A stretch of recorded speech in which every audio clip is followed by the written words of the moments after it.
ყოველ ხუთშაბათს 14 საათზე რადიო გრუნი წარმოგიდგენთ გადაცემას აკადემიური საათი. პირდაპირ ეთერში ვსაუბრობთ გრიგოლ რობაქიძის უნივერსიტეტში მიმდინარე სასწავლო პროცესებზე. გადაცემა აკადემიური საათი. ლექტორისა და სტუდენტის ტანდემი რადიო გრუნიზე.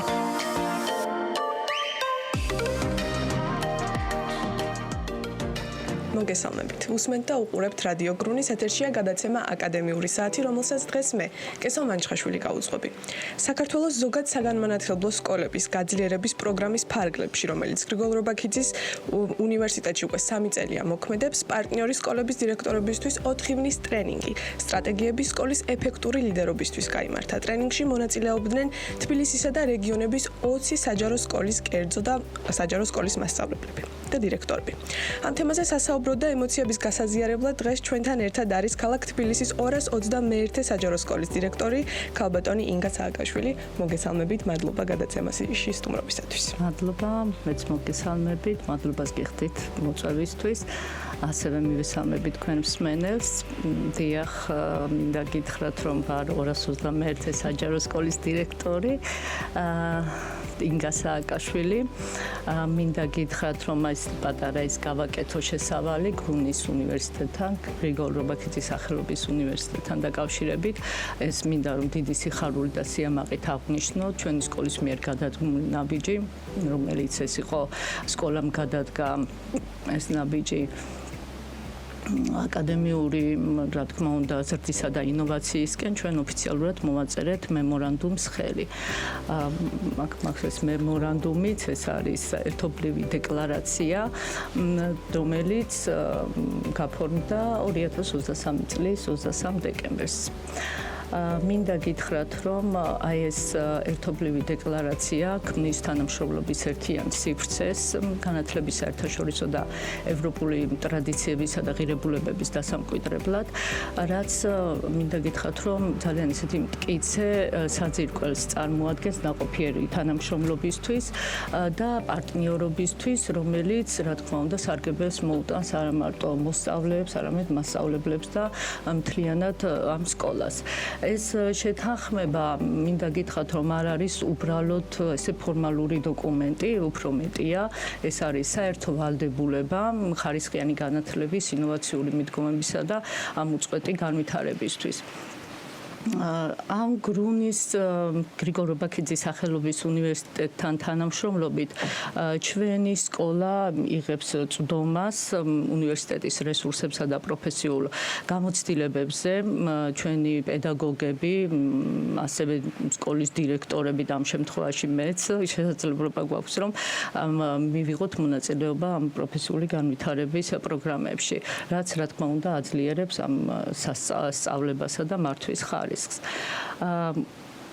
აღსანიშნავი ახლა ჩვენ ბოლოს რაც ქონდა ეს გუშინ დღესთან დაკავშირებით, ამაზეც ვისაუბრებ დირექტორების შეხვედრაზე, თუმცა მინდა გითხრათ, რომ გრუნის უნივერსიტეტი გვაძლევს შესაძლებლობას, რომ ჩავრთოთ მასწავლებლები, ასევე სხვადასხვა პროექტებში, ასევე ჩვენი სკოლის მოსწავლეები, განსაკუთრებით საშუალო საფეხურის მოსწავლეები. არაერთი პროექტი განახორციელა, ღონისძიებები, საინტერესო, ამაზე შემიძლია მე პატარა ესეთი ეს რა ქვია, ვისაუბრო, მიმოხილვა გავაკეთო. კი ბატონო, აუცილებლად უნდა გკითხოთ აი ამ პროექტებთან დაკავშირებით, სიამოვნებით მოგისმენთ რა განახორციელეთ თქვენი თანამშრომლობის ფარგლებში. კი ბატონო, ჯერ ამაზე ვისაუბრებ ამ ტრენინგთან დაკავშირებით. დირექტორებისთვის იყო ტრენინგი თემაზე, ეს იყო სტრატეგიები ეფექტური სკოლის ლიდერობისთვის და ამას ეს ტრენინგი ჩაგვიტარა დოქტორ ლარონ ჰეიმორმა, ეს არის მაკინლის კლასიკური ლიდერობის აკადემიის წარმატებული დირექტორი, ასევე არის საგანმანათლებლო ფორუმის ექსპერტი და მან გაგვიზიარა თავისი დიდი გამოცდილება და ამ გამოცდილების საფუძველზე გაგვიზიარა ეს პრაქტიკული სტრატეგიები. პრაქტიკული რჩევები მოგცა, თუ როგორი უნდა იყოს ძლიერი სკოლის კულტურა, ასევე ზოგადად როგორი უნდა იყოს ინკლუზიური გარემო და მაღალი, რა თქმა უნდა, ხარისხის სასწავლო გარემო.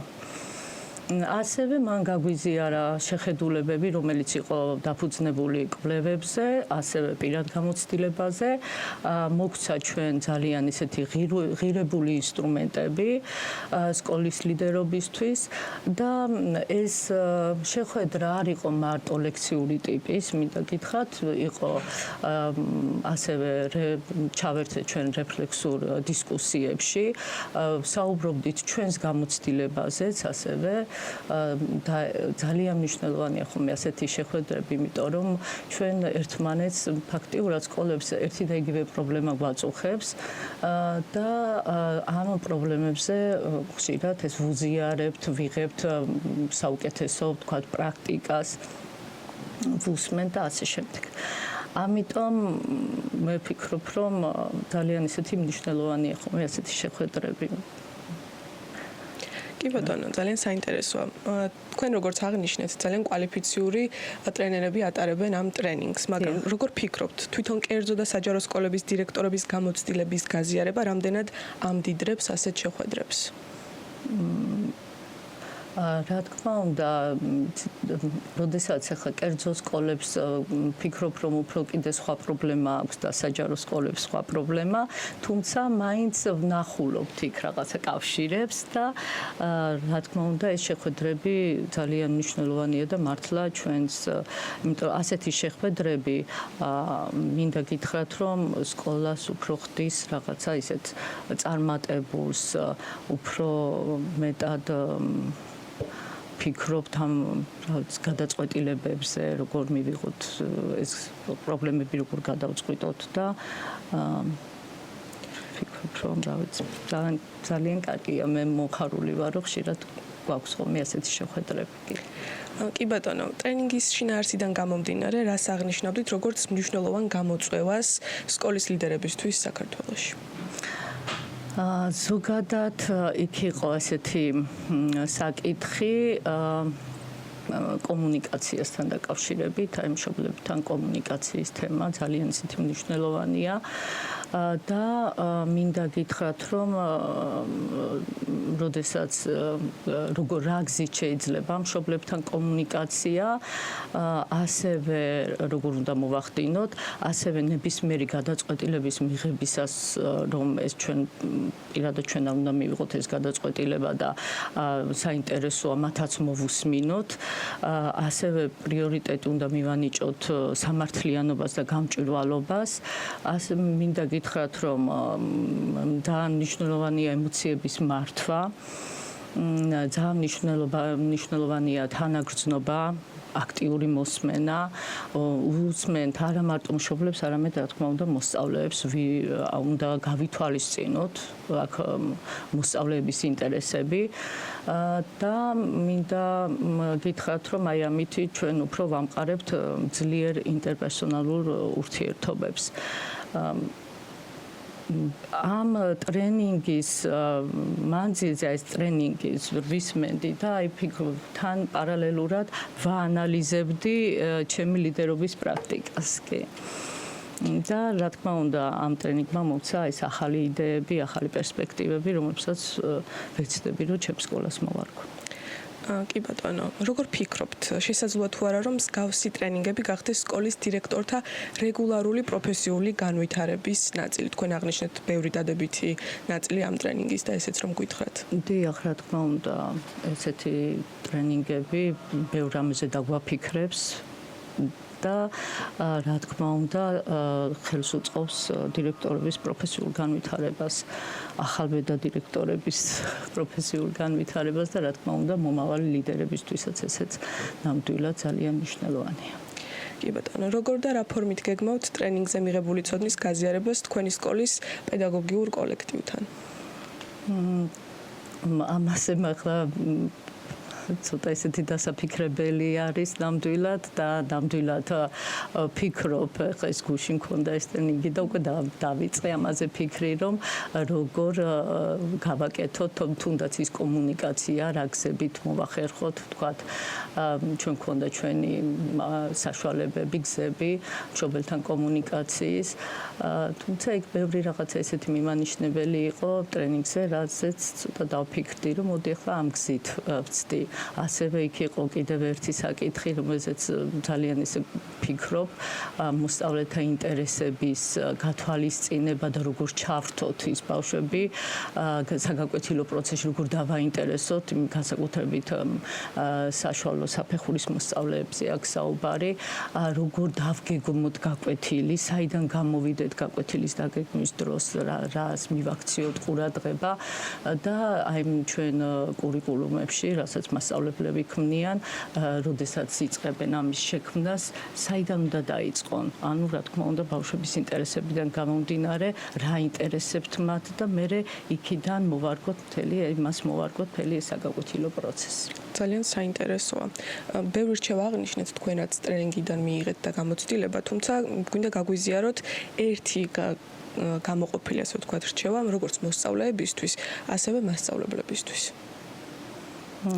გუნდურობა, თანამშრომლობა, თუმცა ეს ჩემს სკოლას არ აკლია, ნამდვილად ძალიან ისეთი გუნდურად მუშაობენ ჩემი პედაგოგები და მადლობას აქედანაც ვუხდი მათ. და რა თქმა უნდა ეს ხშირი კომუნიკაცია. ამ მინდა გითხრათ, რომ საჭიროა ვიყოთ მოქნილობა. იმიტომ რომ აი ამ ცვლილებების უნდა მოვერგოთ და უნდა ადაპტაცია გავიაროთ და მე ვფიქრობ, რომ ძალიან მნიშვნელოვანია ყველასთვის.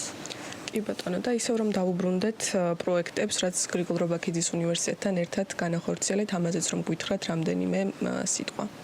დიახ, პროექტებთან დაკავშირებით მინდა გითხრათ, რომ იყო მასწავლებლებისთვის ცალკე პროექტი, ინგლისური ენის სწავლების საუკეთესო მეთოდები და პრაქტიკა. ამერიკელი ენის ექსპერტი ატარებდა მაიკლ მენსფილდი, ორდღიანი პროექტი იყო, ასევე მოსწავლეებისთვის იყო ძალიან ბევრი საინტერესო პროექტები და ცალკე პროექტების იყო პრაქტიკული კურსი, ორთვიანი ესეც ინგლისური ენის ორთვიანი კურსი და იყო ამერიკელი მასწავლებელი უტარებდა ამ იმას, რა ქვია, კურსს. ასევე იყო ბავშვებისთვის გაეროს ბავშვის უფლებების კომიტეტის ვიცე-პრეზიდენტი სოფიო კილაძე ხელმძღვანელობდა და აქ იყო მოზარდებში სამოქალაქო ღირებულებების დანერგვა და ცნობიერების ამაღლება, ასევე ზრუნვასა და მხარდაჭერაზე ორიენტირებული კულტურის ჩამოყალიბება, რაც ძალიან მნიშვნელოვანია და ასევე ტოლერანტობისა და სოლიდარობის პრინციპების დამკვიდრება.